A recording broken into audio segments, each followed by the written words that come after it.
44 নয়, জম্মু কাশ্মীরে মাত্র 15 আসনে প্রার্থী ঘোষণা করল বিজেপি। আগামী 18 সেপ্টেম্বর থেকে শুরু হচ্ছে জম্মু কাশ্মীরের বিধানসভা নির্বাচন।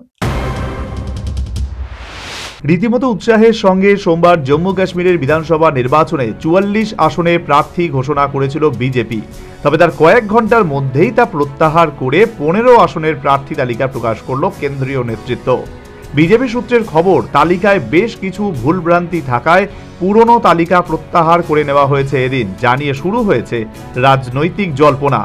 2019 সালে বিশেষ মর্যাদা হারানো এবং জম্মু ও কাশ্মীর দুভাগে বিভক্ত হওয়ার পর এই প্রথম বিধানসভা নির্বাচন হতে চলেছে সেখানে।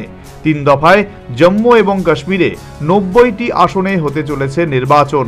সেদিকে নজর রেখে দফায় দফায় বৈঠকের পর সোমবার প্রথমে 44টি আসনে প্রার্থী ঘোষণা করে বিজেপি, যেখানে প্রথম দফার 15 আসন, দ্বিতীয় দফার 10 আসন এবং তৃতীয় দফার 19টি আসনে প্রার্থীর নাম ঘোষণা করা হয়। যেখানে দেখা যায় 44 জন প্রার্থীর মধ্যে 14 জন মুসলিমকে টিকিট দেওয়া হয়েছে, যার মধ্যে 8 জন প্রার্থী করা হয় জম্মুর মুসলিম সংখ্যাগরিষ্ঠ কেন্দ্রগুলোতে। অন্যদিকে কাশ্মীরের 2টি কেন্দ্রে 2 কাশ্মীরি পণ্ডিতকে টিকিট দেয় গেরুয়া শিবির, যারা হলেন হাব্বাকা দল কেন্দ্রে অশোক ভাট এবং পূর্ব অনন্তনাগে বীর সরাফ। একজন মহিলা এবং দলিতকে টিকিট দেওয়া হয় বিজেপির তরফে।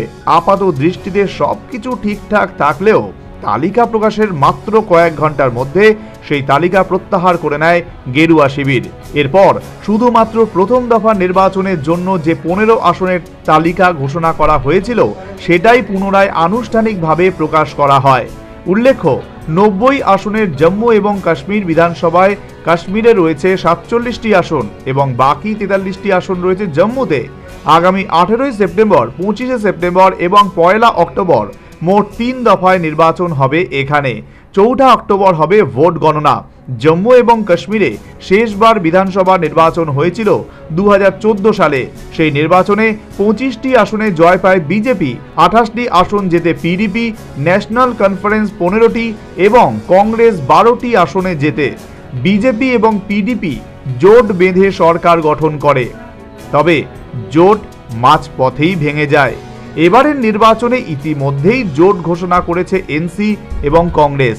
অন্যদিকে আলাদাভাবে লড়াই করছে বিজেপি এবং PDP. Bureau report, news vanguard.